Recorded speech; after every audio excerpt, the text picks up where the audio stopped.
Great. I'd like to call this informational session of the school board to order. We're going to have a brief presentation from the architects, and then we will open it up for questions. This is not the public hearing. The public hearing is October 23rd, so I would ask you to keep it to questions. And we'll probably go about 90 minutes for planning purposes for folks. Ms. Meeker, will you take the roll? Actually, my friend, Ms. Hastings is. Ms. Boucher? Here. Ms. Campbell is not here. I am here. Ms. Higgins? Mr. Richards? Here. Ms. Robinson? Ms. Stowski? Here. Ms. Walsh? Yes. And Ms. Meeker? Here. We have a quorum. And we're going to start by turning it over to HMFH for Thank you, Pam. All right, tonight we're going to go over the design. We're going to talk a little bit about the costs. We just got the estimates in, and then we're going to turn it over to Jack Dunn, and he's going to talk about the tax impact and next steps. So you can see, you can sort of see the site plan that's up on the screen. It's a little blurry, but we need some new technology in the space. The dashed outline is the building that you're sitting in now, and directly to the left of that is the proposed new building. So basically, the new building can be built while the kids are still in this school, so there's no need for swing space. So we're saving costs by not getting modulars to put the kids in while we're doing construction. So the new design keeps the same number of athletic fields that we have on the site today, and those will be built in a second phase after the building comes down. We are redesigning the circulation on site to separate the bus traffic from the parent traffic. So in the new plan, the parents will be coming in the front, and they'll be circulating around that parking area that's in the front of the building that you can see. And the buses will be coming in at the back and dropping the students off at the back. And they will walk down and come into the main entrance together. All right, go to the next.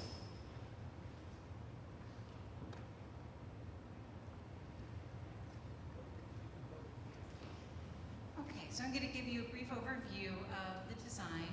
So the building is about 214,000 gross square feet total, and about 10,000 of that is served in mechanical enclosures up on the roof. The school has been designed to support the middle school teaming model. So the building is designed with 9 team pods so there are 3 team pods on each of the 3 floors.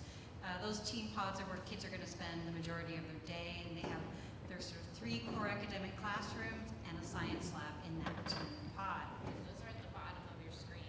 Sort of the fingers that are sticking down, those are the classroom pods. Yeah, so the orange bar kind of at the bottom of the page, those are all of the academic classrooms, and they face south, so they have sort of ideal solar orientation. The exploratory spaces are all to the north side of the building. So on the upper right-hand corner, we have music, the music spaces. So there are music classrooms, and then there is a 450-seat auditorium. And then kind of in between the green area, in between the academic wing and the music wing is the administrative wing, right adjacent to the entry. As you move further into the space, there's a cafeteria in the center that has been designed to be a multifunctional space that can support a lot of different activities. It's been sized that you can put a cheer mat in there and you have enough clearance. And then also on this floor is a multi-purpose PE room on the upper left corner there, the purple space. And then kind of kitchen and support mechanical spaces round out this floor. Just one thing to note, this auditorium that's going to be in the new school is going to be different than this one because it's going to have sort of support and space behind the stage so that the kids, when they're in a performance or in the band, they have a place to go and wait before they come on stage. In here, there's no place for them to do that. So this is going to be an enhanced space for them to do those sort of things. On the second floor, again, we have 3 more team pods facing south. And we also have the media center on this level, which is kind of on the right-hand side above the entry. You can see the upper level of the auditorium, and then we have the gymnasium up on the second floor across from the art classrooms. So all of the major exploratory spaces are on the first or second floor, and they are connected by a ramp, which would allow, a student with some mobility issues to access all of the public spaces in the building. The third floor has 3 more team pods. There are also world language classrooms, counseling offices, and some flexible instruction space.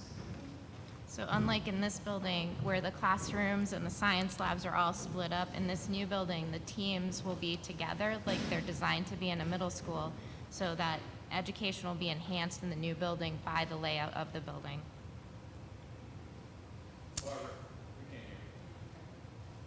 Thank you. Maybe this isn't working. You can't hear me when I'm talking? It just has to be right in the mic, I think. It's hard to hear down here, too. Can you hear me now? Yes, the sound system may not be. Awesome. Okay, Keep going. Okay. So some of the features of the new building, we have a very compact footprint, so the building is a little more vertical than Rundlett. So travel distances are less, we use less real estate. We have a very high performance envelope, which is going to help us get some rebates for our mechanical system. We have extensive daylighting, so as I mentioned, all of the academic classrooms face south and they'll get great daylighting. All of the spaces have been designed to be multifunctional, so we're thinking about how spaces can be used for many different activities throughout the day.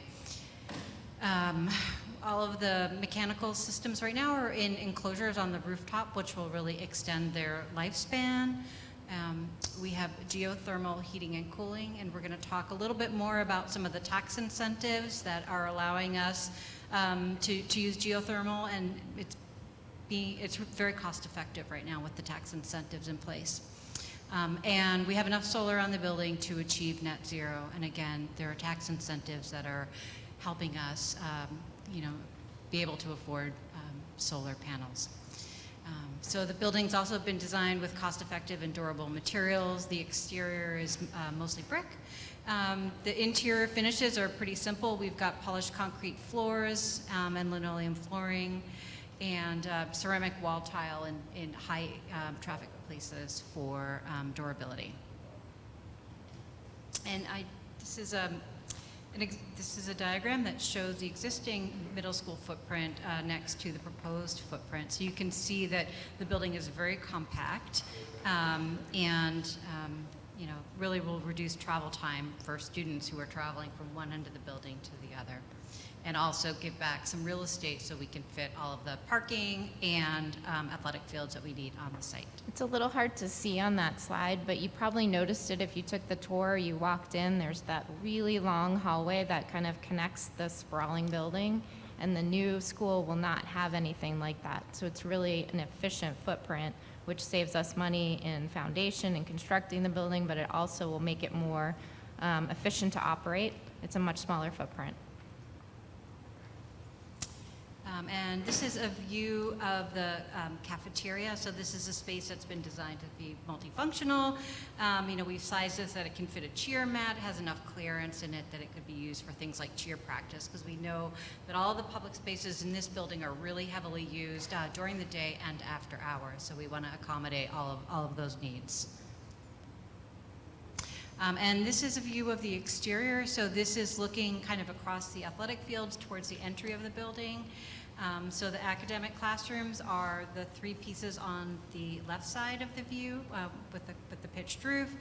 And then the music spaces are to the north on the right side.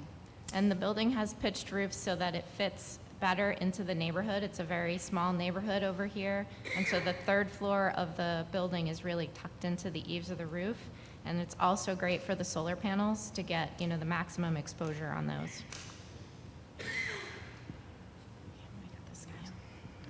So just to talk a little bit about where the costs came in, we had an estimator on the design side, and we also had Harvey Construction get bids from subcontractors. So we had 2 independent estimators And we came together and reconciled those estimates, and the numbers you see on the screen are where we ended up. The building's coming in construction cost at around $121 million. That's about $567 a square foot. The site costs are close to $20 million, for a total construction cost of $141 million. Soft costs on top of that are around $27 million, and soft costs are engineering fees, design fees, testing fees, and contingencies that go into a construction project. You need to have those on every project. And that gives us a total project cost of $168,777,480. You heard Holly talk a little bit about some of the tax credits. So in the big beautiful bill that was just passed, they ended up keeping the tax rebates for the geothermal systems. And so with those rebates, that makes that system extremely inexpensive, and it offers us the lowest EUI, which means it's the least energy to run that system.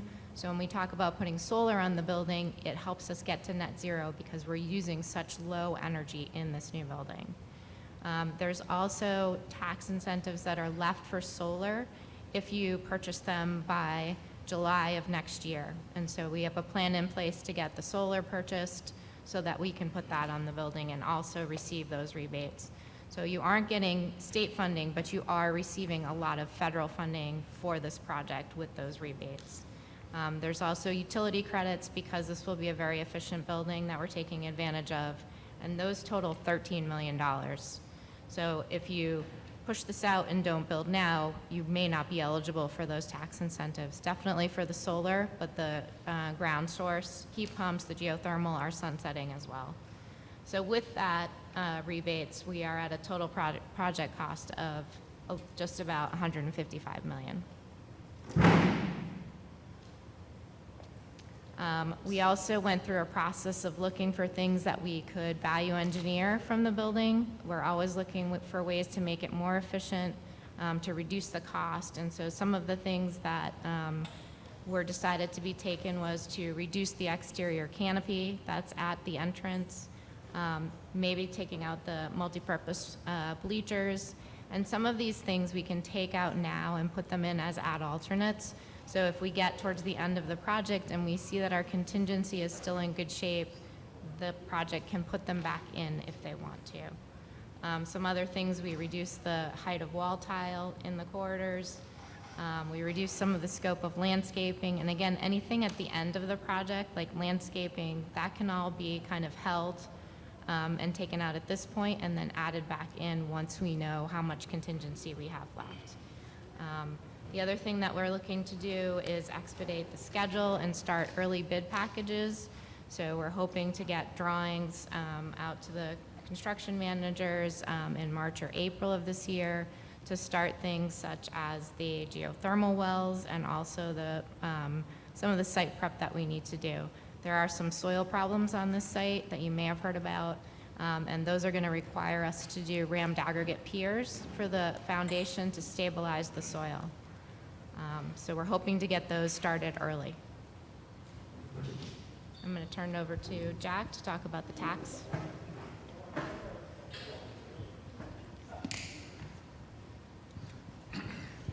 So this was a slide that was presented to the building committee and to the school, the building committee on September 10th to try to give a range on what the potential tax impact would be. So on the left side, which is 2025B, if we take advantage of rebates, pull out the contingencies, furniture, technology, that reduces that number down by 26 million, and that makes the project cost $144,898,000. So the tax impact for year one is 65 cents per thousand, or $228 the first year, and then it goes down from 228 to 221. And will continue to go down for several years until it goes below the board's threshold of 5% of the budget. On the right side, this is if we do not take out contingency, furniture, and technology, and only take advantage of the rebates and bring that project cost down, then you'd be looking at 87 cents per thousand, or on a property assessed at $350, $305 the first year, and then it would drop from $305 down to $298. Both of these are not in addition. Once the rate is at that number, it will begin to go down because the debt schedule is built to go down. Now, we've also ran some new numbers for tonight as it relates to the bond schedule, because there's a lot of flexibility. This is based on 30 years at 4.5%. We have reran these numbers at 4% as the feds begin to cut rates, and we're expecting multiple rate reductions over the next year. So it could be advantageous as we work with the financial advisors to put schedules together. So again, using the same logic on the left-hand side and dropping the number to $144,898, year one is a $186 increase on a $350,000 home. And then that $186 that was raised now drops to $179 in year two. And then on the right side, the $158, it's $256 in the first year, and then drops down to $249 in year two. Again, this is a 30-year bond at 4%. Now I will turn the timeline schedule over to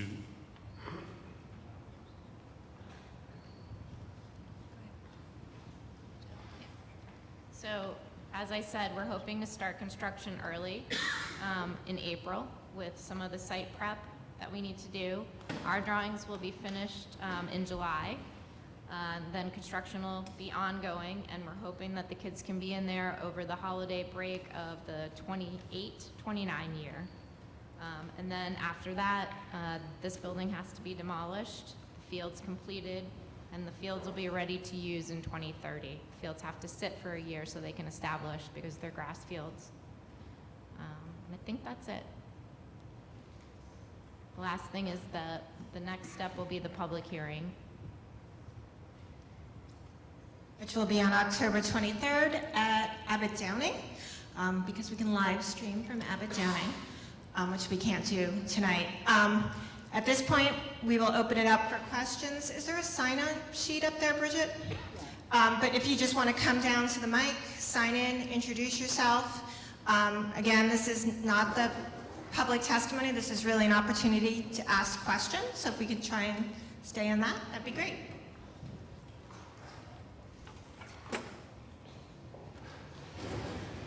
Well, I know a couple of questions that have come up while people are waiting to speak. One of the questions I've heard from people is, why is there more square footage? That's a good question. So basically, in this new building, we have right-sized all of the classrooms and science labs, and that accounts for a significant portion of the excess square footage here versus this building. And also, the theater space is a little bit bigger than the one we're sitting in right now, so that we can fit 450 seats in there. And when you say right size, that means bringing it up to state standards. Correct. Most of the classrooms and science labs in this building are undersized compared to what the state requires. Thank you. And if you'd like to introduce yourself and ask your question?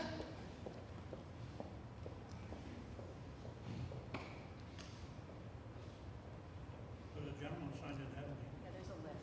Oh, there's a list? Someone bring me the list then? Wait, ask your question while we're going. Just go ahead and ask. And then we'll do you The next. gentleman signed in first. Okay.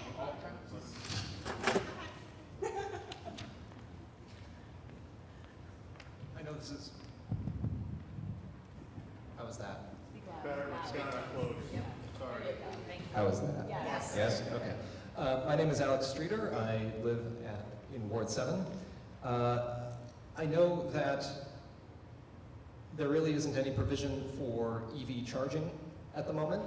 I know that the district is looking at getting an electric bus at some point, which presumably would get recharged at a depot somewhere. But I wondered if there are any plans to, at the very least, rough in the electrical do the conduits, do the trench work, so that at some point, 5 or 10 years, when it is appropriate, that we can deploy electric vehicle charging without having to tear the site up again.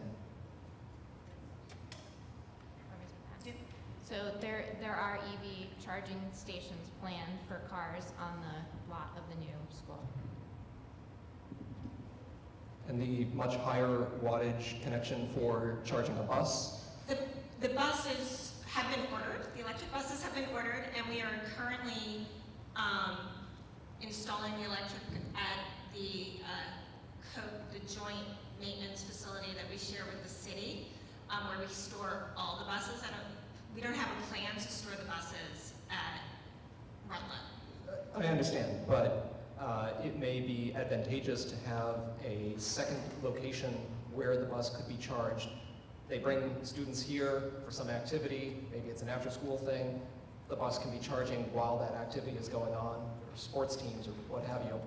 Certainly something we can look at down the road, maybe add it to our add alternate list. Yeah. Thank you. Mr. Schweiker?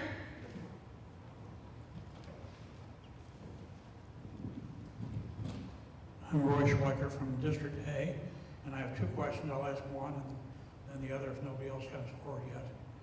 My first question has to do with the asbestos. I've been hearing about how all this asbestos is here and it's got to be remediated, but I just read an article in the paper that even if you tear this building down, you can't just take a wrecking ball and knock it down with the asbestos. You've got to go through and remove all the asbestos first before you tear it down. So in fact, removing the asbestos will cost the same whether you're renovating the building or whether you're tearing it down. So I don't know if the architect wants to say anything about that or not. So is there, I missed if there was a question, but yes, abatement is part of the budget as currently proposed. And if there was a discussion about renovation, abatement would still need to be done. I'm not sure if there was a question in there. Well, the question is, how different would they be, or would they basically be the same? Well, the students couldn't be in the school if we were renovating and abating for asbestos. So we would have to pay for another housing and educational spaces for students during that time. So that would add to the cost. And the second thing is, I mean, you're talking about a couple of years before this new school is going to be open. And looking through this building, some of the things I've seen, you know, they can't wait 2 years. They shouldn't have to put up with this for 2 years. And so my question is, you know, can't we do something for the kids that are here now and not just the ones that are going to be here 2 years from now? And I'm told, for instance, that the maintenance staff for the district is down by 50%. Is that true? And if so, you know, can we hire more people to fix some of this stuff now? I think we talked about it when we were in the classroom. There are definitely some things we can do, minor upgrades like painting and some flooring replacements. We talked when you were with us about abatement, and we talked about the cost of that, and that if we had to tear up asbestos, we have to pay for the removal and then pay to get the floor settled and put a new flooring down in.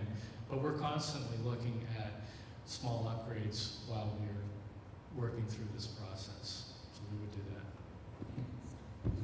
The maintenance staff question, I don't know where the down 50%. We're down one person right now. We expect that person back by the end of the school year. So we've got 4 active maintenance staff that are here every day working on all of our buildings, and so we're just down by 1. Thank you.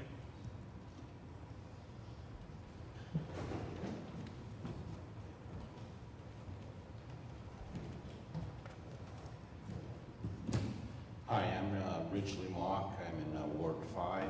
I had a question regarding the per square foot cost that you've arrived at on your estimate as to how that compares to other schools, because you presented a lot and it's hard to get a sense of exactly what we're getting. So I'm wondering how that compares to other schools in New Hampshire, rather than comparing them to schools in, say, Massachusetts. Great question. let me confer with my notes. We just finished, which was in one of the, excuse me, one of our previous public hearings was, or discussions was our work at McCarthy Middle School in Nashua. Those costs were done during COVID.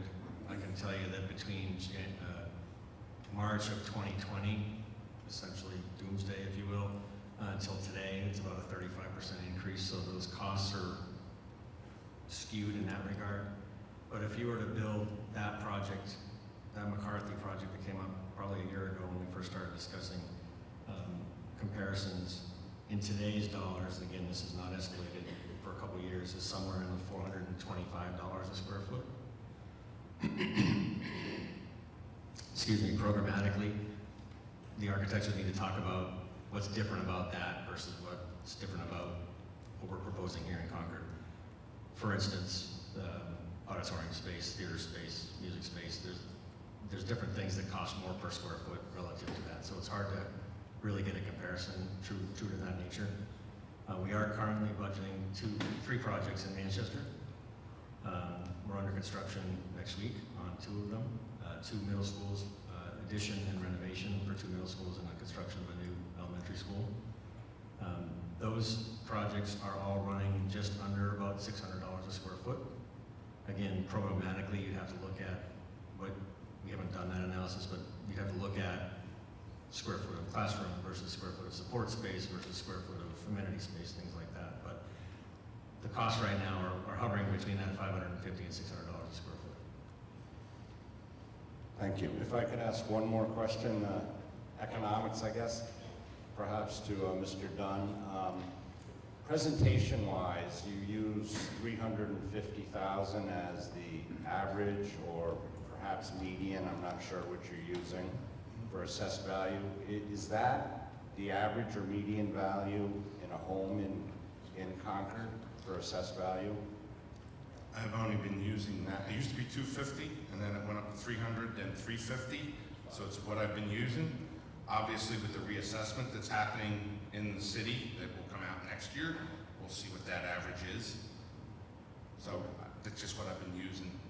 Okay. The reason I ask is I would hope a lot of people, if they've gone through the Concord school system, they can do the math, but I think presentation-wise, it's showing a lower tax impact than the median resident will probably feel.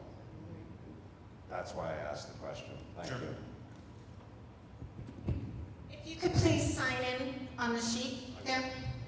And if someone else has a question?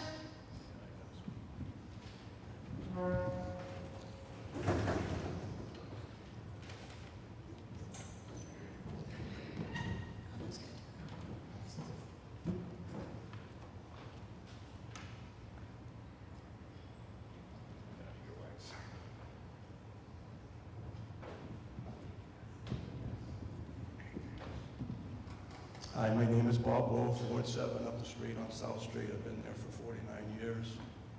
I take it back. I miscounted 46 years. I've been involved with Rundlett Middle Schools in Concord since 1976, and I'm still involved. I'm going to compare Woodbury Middle School in Salem, New Hampshire, to Rundlett. Now, admittedly, Woodbury Middle School, the final budget was set in May of 1991. You just said, the gentleman down here, said that the construction costs for middle schools went up 35% since 2020. I thought it was higher. Having said that, we'll set the 35%. In May 2021, Woodbury Middle School, which has exactly the same enrollment as Rundlett, 780 kids. It fluctuates depending on if you're taking it June 30th, August 1st, September 1st. But both of those schools fluctuate around the number 780. They're identical enrollments.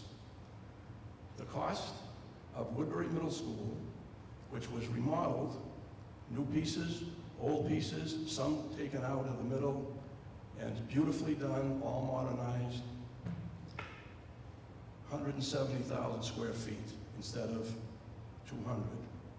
And the final cost is not 164 million or 265 million with a 4% bonding, actually 255 for 4% instead of 4.5. The cost was, are you ready? It wasn't 164, it was $49.6 million for the same 780 kids. Finished 16 months ago. What are we doing with this $164 million school in Concord? I'm going to turn it over to the construction folks to talk about some of the estimates and differences in those projects. I will say we started this before I was on the board, looking at renovation. We have looked at renovation again after the vote, and I can't speak to what the issues were at Woodbury in terms of what they have, but from the very beginning, renovation was about as expensive as rebuilding without a better learning environment. And it's only gotten more expensive since we got our seismic studies back. So again, I don't know what Woodbury had to start off with, but one of the major problems we have here on this site is the soils. And so in order to make this building meet the seismic code, we have to put in the rammed aggregate piers to stabilize the soil so that we can put a building on it. So if you can imagine trying to renovate this and to bring it up to today's codes, you would have to go in and excavate under the school and put in more foundations and those rammed aggregate piers, and it would take an exponential amount of time to do that, and it would be very costly. One of the things that you need to do to renovate this school to make it work for the middle school is to make the classrooms the right size. So in order to do that, you have to take 2 small classrooms, take the wall down between them to make the right size classroom. When you do that, because it's a block wall structure, you have to go in and add bracing to the school. When you add bracing to the school to meet the seismic codes, you then have to do foundation work. So it's kind of a snowball that happens in trying to, make the classroom wings work educationally and work structurally and meet the code. So those wings would have to be built new. If you decided you were going to renovate a space like this, you would also have to do the same thing to the foundations.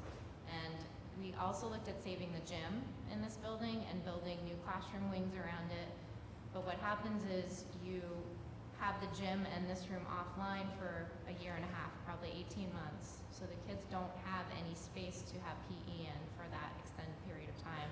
And you add on a second phase to construction, actually a third phase, because you would build the new school, you would close this area off and renovate it, but you'd be demoing the old school behind it. So you're gonna add construction time, which is gonna add cost to the school. So we have looked at many different options to renovate this building since 2017, and the numbers just never worked. It never made sense. So Harvey was the construction manager for that Woodbury project, and it was started at my initial tenure there in 2020. Excuse me. That had some components of the structure that were worth saving. It was an early 1900s original, so to speak, school that was maintained. We've talked in this venue multiple times about how early 1900s is better than mid-1900s from a construction standpoint. We did a lot of things in the mid-century that aren't worth keeping for whatever reason. Blame it on whatever you want to blame it on, but the reality is some mid-century construction is not worth early 1900s construction. So there was a component of Woodbury that was also built in the 1990s that was salvaged, but everything in between was removed. So essentially we demolished about 80,000 square feet of building and replaced it. It was a 6-phase project that ultimately became 8 phases, and it was 39 months in duration. To say that that didn't have an impact on that school and its students and faculty would be an inaccurate statement. Obviously, living and working around a construction site is not something that is taken kindly by some populations. So to speak to the cost, I quoted out the 35%. That's published by one particular engineering news record article that they publish and update every month, and it's the one I happen to follow. I was going to come in here and say it's actually 50%, but I don't have data to support that. I have anecdotes to support that. So I want to give you data that I can actually pull up from a record, and I'd be happy to share that with you. But My figure was 55%. that's a great number. I would, like I said, I was going to say 50 without any spreadsheet, but I'm not going to show you something that I can't, or tell you something I can't show you. So, as for the scope of that project, it's hard to really understand the 173,000 versus 210,000. What's in it? I leave that to the architects and engineers to tell us what the program is that I said earlier in one of my responses. It's hard to do an apples to apples or apples to bananas or animals to fruit comparison without really evaluating the program and understanding the square feet that are involved with those buildings. So to say that, why can't we do that here? I can't speak to that. I leave that to the design professionals. But the reality is that we're in a different time now from a construction standpoint. That $50 million project is not a $50 million project anymore. Now, whether it's a $150 million project, that's only telling you that that's what we've estimated this project to be, based on the design. And to clarify, the estimates that you're presenting are through midway through construction, so there's additional years of inflation built into the pricing. Yes, so the estimates are based on, essentially we carry what's considered construction escalation through the midpoint of the project. So we're estimating this project in total, including the field construction and its duration, at about 40 months. So we project those costs and proposals that we get during the design development phase that we just finished and reconciled that estimate. We project that basically 20 months into the future. We do our best, and our subcontractor and trade partners do their best to understand what that might be, but that price is based on us starting next summer, as it was laid out in that slide. And the project the cost would be associated with that schedule, which incorporates anywhere between 3 and 5% escalation per year, year over year. It's essentially a normal year. We're back at it now. I just looked at it last week. ENR is publishing that we're about 3% over last year, so I would say we're normalized. We haven't seen any of those threats of that T word that no one wants to talk about. They're floating around. There's a little bit of impact of those from other countries, but the reality is they really haven't hit. They've been on again, off again. We've been able to manage most of our projects so far this year, actually all of our projects so far this year, on budget, even with the threat of the T. So those costs that we projected are through 2028-ish from a midpoint of construction standpoint. Can I jump in? Yes. The other thing is I'm a little bit familiar with the Woodbury project. As Mr. Kelly said, they built around a 1925 structure, which they did penetration testing, was able to do some of that. They originally wanted to build new. They really wanted to build new, but they had a soil stability issue in the land that was there. They did, but not under the school, under where they wanted to build new. One of the things we have is we have a soil stability issue under the school. We also have it outside here, but it's a lot easier to take care of it when it's outside of without drilling through the floors and doing that.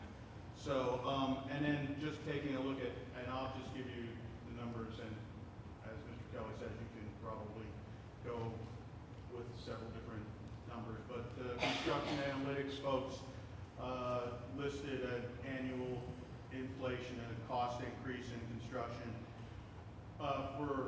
for what we had said at one point in the very, very, very early parts of this. When I first was involved in this project, it was an $87 million. If you go through the inflation, it goes up to about $138 million, 57% roughly in that thing. So your number isn't that far off. But it has to do with what you start out with as well. We looked very seriously, as I said, I was involved in this from 2016 and and ahead, and do I wish we would have built this school in 2018? You're darn right I would. But then I couldn't predict COVID, I couldn't predict all that either, and we were waiting for building A, which came and went, right? So, but I wish we could.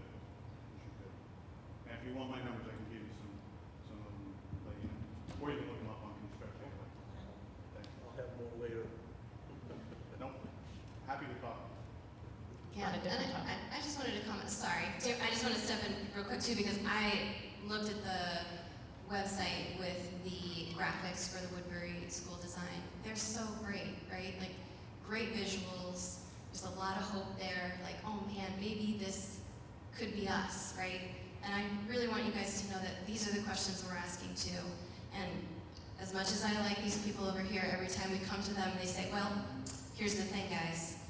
We've, you know, issues with the soil, issues with inflation, issues, so there's a reason, and I don't want it to kill our hope for the most affordable project that we can get for where we are today.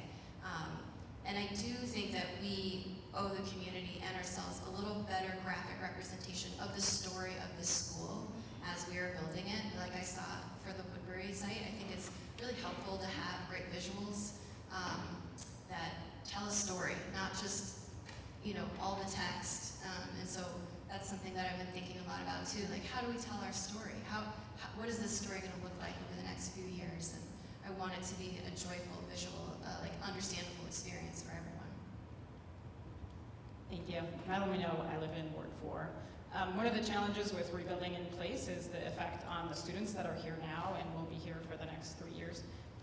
One of the concerns I have, and I've heard from other parents, is can you talk a little bit about the plan for how we're going to maintain our athletic programs without having the athletic fields for 3 years, and that it might overlap with redoing Memorial Field, and that there are transportation issues or challenges? I don't know who wants to take that one. And I totally appreciate that every detail might not be figured out. Mr. Richard wants to take that one. It's a work in progress. Yeah, good evening, everyone. Jay Richard, middle school principal. So I have two athletic directors, Steve Largy at the high school, Scott Owen. That's our responsibility. We'll figure it out. But as I shared with someone else, before we really start making action plans for those things, the school hasn't been approved yet. So somebody asked me like a week ago, like, well, what's your plan? I said, as soon as we know we're building a new school and we need to take action on this, we will right away. So we'll cross that bridge when we get to it. The good news, I do have some experience with this. I worked on a middle school project a handful of years ago. We had a very strong athletic program. I would say our athletic program is even stronger. We're very inclusive. So we know when this building's approved, we want to be the most inclusive athletic program like we currently are, so we'll have to figure it out. So we'll problem solve those things, we'll work with the city, we'll find the fields. I also have parents reaching out to me about possible field spaces that we could use that are very close to our state capitol, so we will problem solve that for sure. We want to make sure the kids are actively involved in our sports like they are right now. Maybe to specify, is there money in the budget to rent other fields? Again, I would just say we haven't approved the project yet. So once this project is approved, Scott Owen, my athletic facilitator, and Mr. Largy, our athletic director, we're going to get together real quick and make sure we're looking out for our student athletes. Just to add to that, there's been some discussion with the Concord Parks and Rec, looking at field space. They have potential areas in property that are owned that can be turned into practice fields during that time. Very infancy conversations with NHTI, St. Paul's, National Guard Offer 106 in Pembroke, Merrimack Valley. We haven't entered into those discussions, but those are all the fields geographically close by, Parks and Rec and Bow, that we would start calling around, finding out what that would run us, and we would have to budget for that. When it comes to the transportation question, we have, begun building a fleet of smaller vehicles that are easier to find drivers for. We still have to find drivers, so we realize transportation around the city will be, a challenge. Regardless, that's why we like the convenience of Memorial Field. so close by that students from either RMS or CHS, we have those fields located. The benefit of the fields here on site is it doesn't require that transportation. So I share this with you, again, they have not been elaborate discussions, but they are the fields in the area we are aware of that we are going to have to enter into some sort of partnership with a variety of people to help us maintain our sports programs.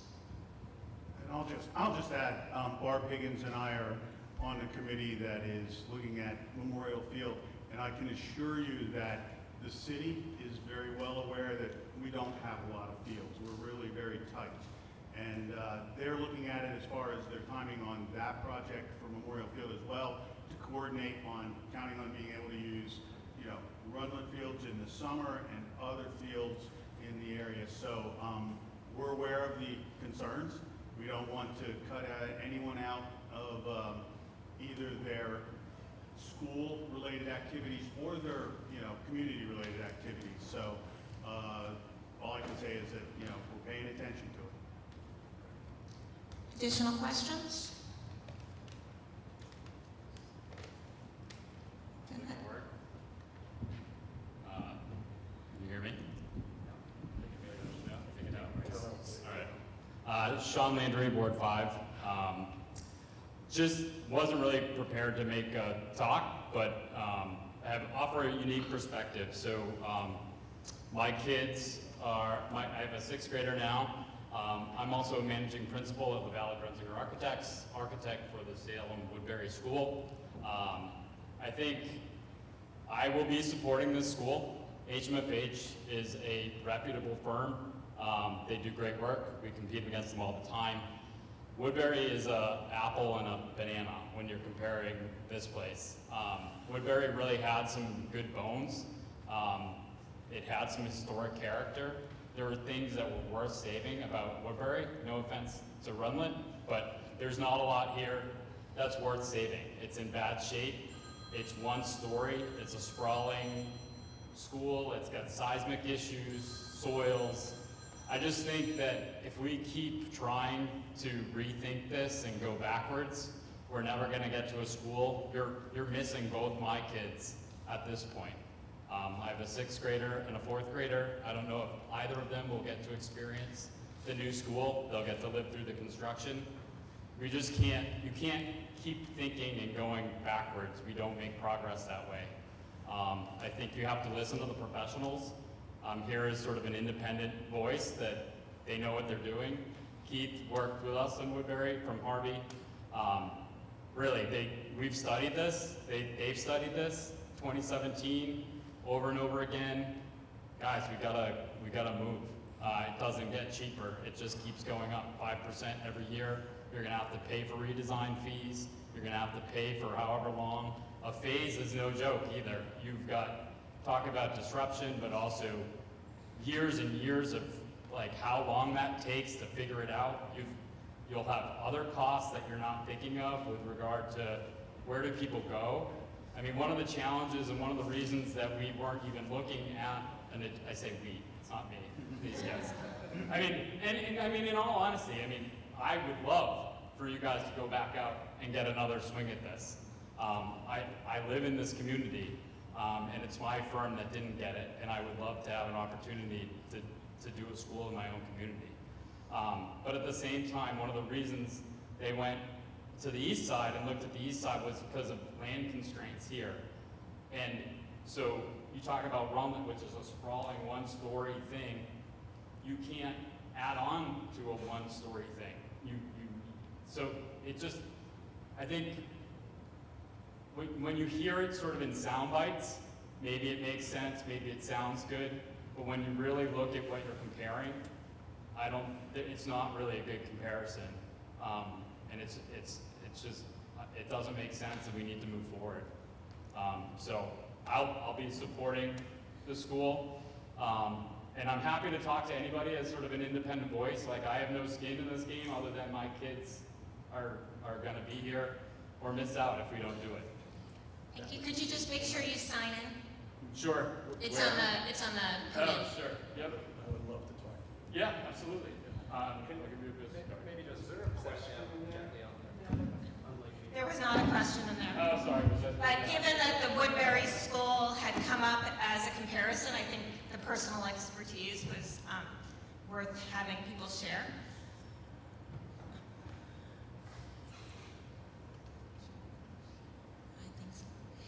If you'd like to, you come up to the podium, please. We can't, this is being recorded for live streams, recorded, so.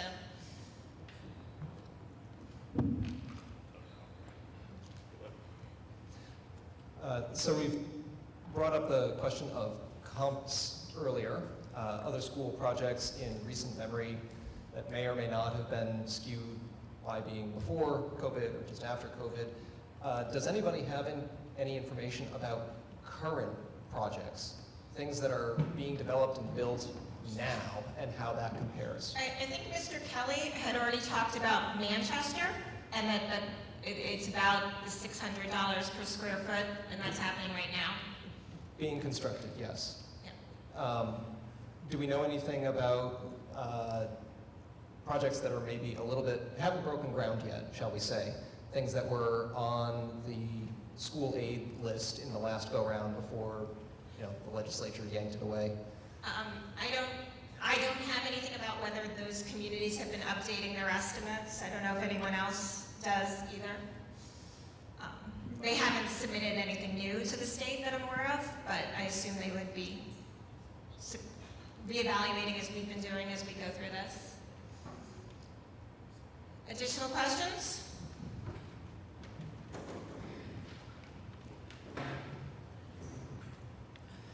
And that was Mr. Streeter, right? Yes. Thank you. Kim Pooler, Ward 8. I just have a couple of questions. This geothermal heating and thing, can that be shared with the school next door, or is that just for this school?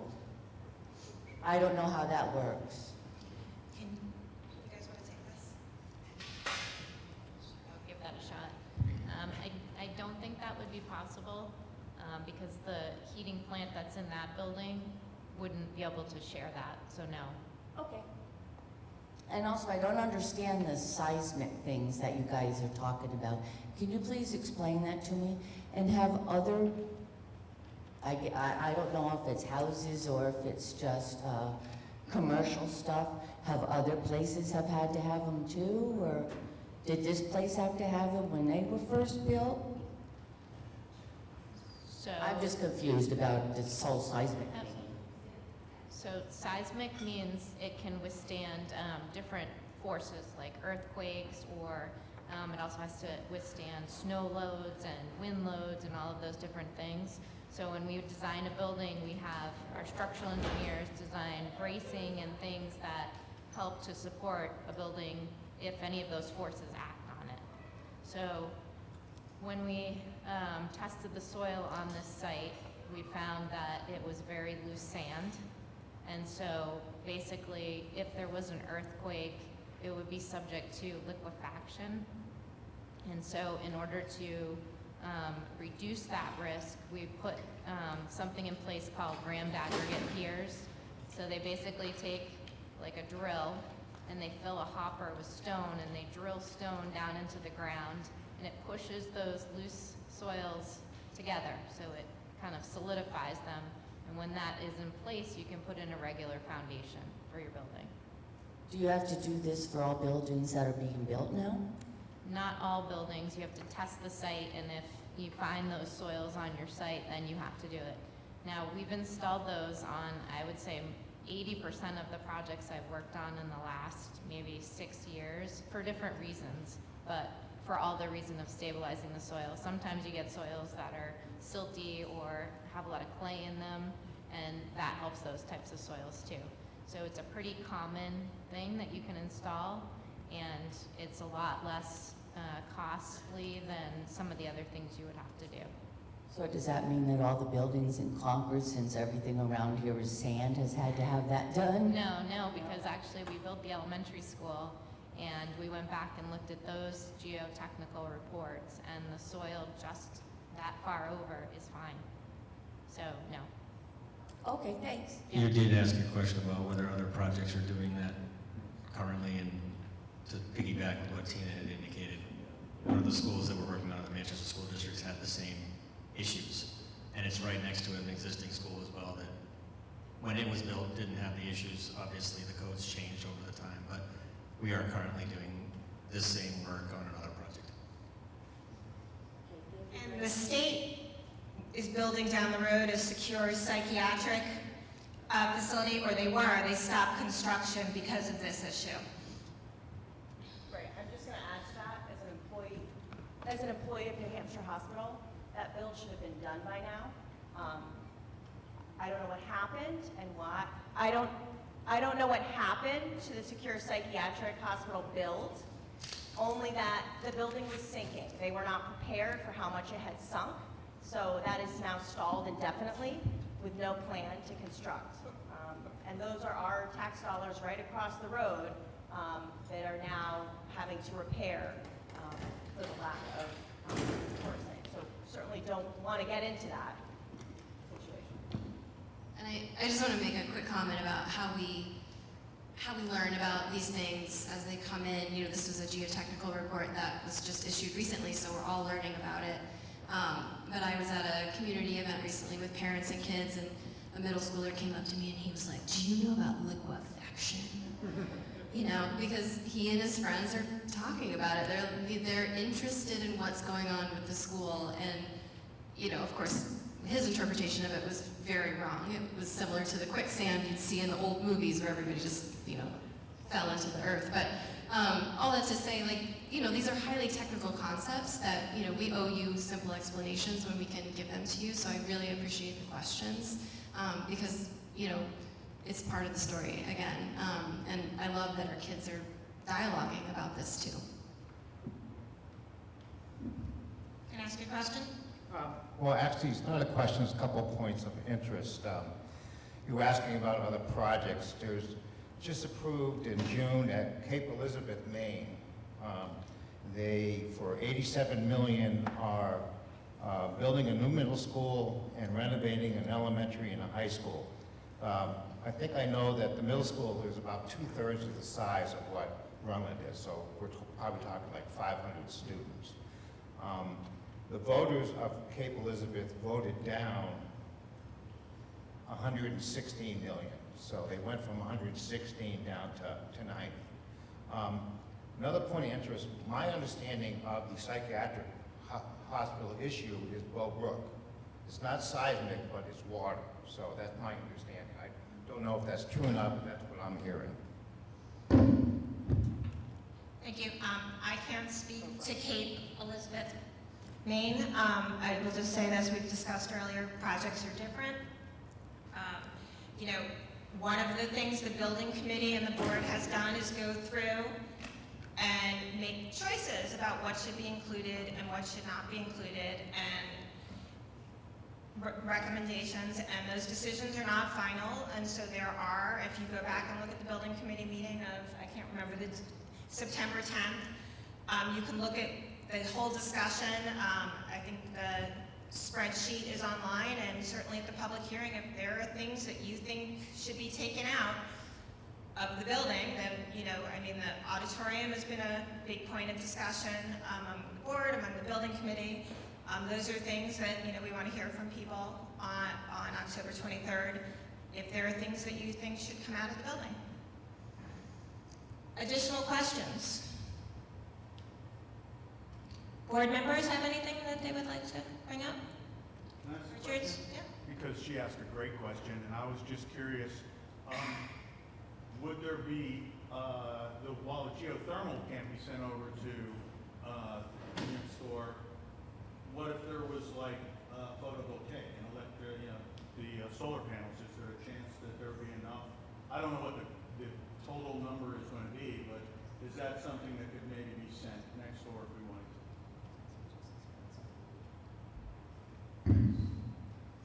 I couldn't quite understand. You mean like excess electricity that we produce on site? Yeah. Is that what you mean?